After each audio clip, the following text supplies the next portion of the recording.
I love this ride at Disneyland. I really do. I'm actually a huge Disneyland fan, in case you didn't know from my Haunted Mansion piano covers. But there's one story from Jungle Cruise that I will never forget. So check this out. My friends and I, we get on the boat, right, to go on the ride. And as we're taking off, this is what the skipper said. "Hello everybody, my name is Irrelevant. Welcome to Disneyland's world famous Jungle Cruise." I don't know why I just cracked up at the fact that he said his name is Irrelevant. It was hilarious in a really sad kind of way. I just never forgot that.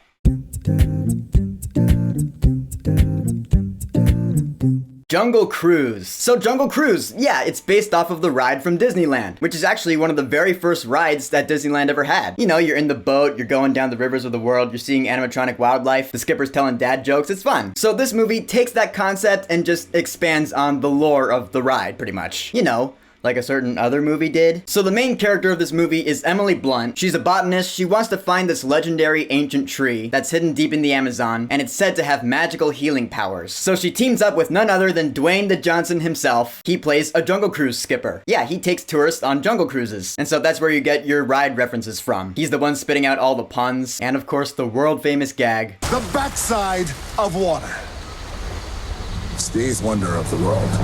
People in my audience actually applauded after that. True story. And so Emily Blunt and Dwayne the Johnson team up to find this legendary tree. And now we have our adventure, which, oh my god, this movie surprised me in the best way. I know this movie's getting some mixed reactions. Some people like it, some people think it's just okay, some people hate it. But I'll let you know, I loved this movie. Now granted, I'm a fan of the Pirates of the Caribbean movies as well. Well, 1 through 4 anyway. Wasn't a fan of the 5th one. So now you know who you're watching here. But the reason I mention that is because this movie does feel a lot like a Pirates of the Caribbean movie, which I'm sure you'll hear a lot in reviews of this movie, but that's because it's really true. This movie lets you know right out the gate that it's not going for realistic at all. There's this action sequence that's pretty over the top and gets to the point where I'm like, okay, this is a cartoon. And really, that's what this is. This is a live action cartoon. Like, it's about as unrealistic as a Fast and the Furious movie. It's that crazy. But you know what? At least this movie lets you know that within the first like 15 minutes, which is appreciated because it lets you know what kind of movie you're in for the next hour and 45. You're just in here for a fun romp to kick your feet up and have a darn good time. And I did. Alright, Emily Blunt and Dwayne the Johnson, yes, that is what I call him, whether you want to see that as an insult or a compliment, because it can be both. They have excellent chemistry to the point where it's really hard to believe they've never even met before they made this movie. But I mean, it makes sense, right? Because these two actors are so super charismatic. Emily Blunt, she's been Mary Poppins, so you know she can be fun in that Disney fun kind of way. And of course, The Rock needs no introduction. He's one of the biggest actors in Hollywood right now. And you might say that he tends to play the same character in everything he does, but you know what? He does it well. He's a smart guy. He knows his strengths. He's fun to watch. He's a man-child. And when all hell breaks loose, he can throw down. How do you not like someone like that? When he's throwing down with guys, you just want to root for him. You want to be like, yeah, get him, Teth Adam. Now, as for the other characters in this movie, Jack Whitehall plays McGregor. He's actually Emily Blunt's character's brother, and he is also along for this Jungle Cruise journey. And he was also pretty fun to watch, because he's the one who's like really not equipped to go on this ride. He's like, oh, no, drums and dirt. He's like C-3PO. Actually, yeah. And of course, when you're on an Indiana Jones-like adventure where you're searching for a hidden treasure, there are gonna be bad guys who are also after this treasure for their own means. Enter Jesse Plemons as mustache-twirling German villain, cause that is what he is. And honestly, he's the part of the movie that I was not the biggest fan of, cause I didn't really care for him at all. And it was weird because that is the kind of villain that you have in a movie like this. You know, if you had any other kind of villain that took himself more seriously, it would feel really out of place and weird. So have a fun, cartoony villain. But whenever it was a scene with him, I just wanted to be like, can we get back to Johnson and Blunt, please? It was like I was suffering from withdrawal. Because whenever it was a scene without Johnson or Blunt, I just wanted to be like, oh, I need more Johnson and Blunt, damn it. Yeah, it was like that. Now, as I've been saying, this movie is a super unrealistic romp, but it plays that up to its strength. Except in some cases, I just couldn't help but notice that the CGI is not good at all. There's a leopard in the movie that we kind of see throughout, and whenever this leopard was on screen, I was like, oh, that CG is so fake. Like Call of the Wild fake. But in this case, I feel like it works because, again, this movie is a live-action cartoon. Because that is what this movie is. To the point where, in some cases, I was like, this should have been an animated movie. Because in a way, I do feel like it would have been better in that medium. But for this live-action cartoon, the really bad CG leopard didn't really bother me too much because that's what it is. And the action. Dude, this is a PG-13 movie. Did you know that? I didn't know that until like a couple days ago. Yeah, I thought this was gonna be PG, but no, this is a PG-13 movie. But, you know, mild PG-13. Disney PG-13. I'll say this movie isn't as brutal as Curse of the Black Pearl, but there were still some scenes where I was like, oh my god. Like, there's a scene, vaguely speaking, where someone gets crushed. Like, something falls on this character, and you're just like, oh! Oh my god, that is brutal. And as far as the PG-13 element goes, there's some mild curse words in there, like damn it, what the hell, things like that. And sometimes some characters drink alcoholic drinks. But there's nothing too bad, you know? You can still take your 10-year-old kid to see this. And they shouldn't be too scarred for life. Although there are some creepy visuals in here, I'm not gonna lie. Involving Mr. Snake Conquistador, dude, this guy. Visually, there are some things going on with this dude that, oh my goodness. That's what'll scar kids for life. So there you go, just letting you know. And then we come to the humor. And this is where people are gonna differ in their opinions of this movie. Because just like the ride, this movie is chock full of cheesy puns. And I will look at you till I'm blue in the face and I will say that I am the guy who loves puns. I love them. I can't get enough of them. In fact, I've used so many of them that it's like I'm the Punisher.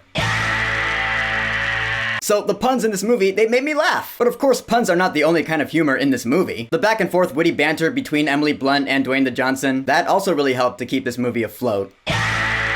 I will say a good 75 to 80% of the humor in this movie landed with me. Yeah, some of the jokes did fall flat, but the kids loved them, so that ain't nothing. And if you're a hardcore Disneyland fan, or more specifically a hardcore fan of this ride, then there will be some references that you'll see in this movie that you're like, oh yeah, that's that one like obscure line that skippers say on the ride. Wow, they actually worked that into this movie. One that I noticed around the beginning, I was like, wow, props to that. They didn't have to do it, but they did, and that's just one more thing that makes this movie great. And the score? Guys, the score! This is James Newton Howard. The guy rarely lets me down. He scored the Hunger Games movies, he's doing the Fantastic Beasts series, and his epic fanfaring score in this movie is one of the best I've heard so far this year. It's pretty much the music you hear in the trailers. That's the theme in this movie, and it's great. I loved it. I'm gonna get this soundtrack. So in the end, Jungle Cruise really impressed me. Everything you've heard about Emily Blunt and Dwayne the Johnson's chemistry in this movie is absolutely true. They're super charismatic, the movie's super unrealistic, but it lets you know that right at the gate, so you know what you're in for. It's a fun Indiana Jones style adventure with the coat of Disney paint. The villain played by Jesse Plemons is the one thing where I was like, alright, yeah, maybe that could have been done a little better, but I honestly can't think of how it could have been better. The action scenes are very entertaining. The humor really made me laugh out loud. This is probably one of the funniest movies I've seen this year so far. The visual effects are just okay, but I can let that slide because this is a live action cartoon, and the score was fantastic. Guys, for Jungle Cruise, I will say, go see this movie right now. Here it is. This movie is the love child of Shadow of the Tomb Raider and Pirates of the Caribbean on Stranger Tides. I crap you not. I know both of these adventures very well. That is this movie. That's the best way I can describe it. So Jungle Cruise, have you seen the new movie? What do you think about it? Or have you been on the ride? What do you think about that? Or here's a good question. What is your favorite Disney ride? Disneyland, Disney World, wherever. Whatever you think, go ahead and leave a comment. And don't forget to subscribe.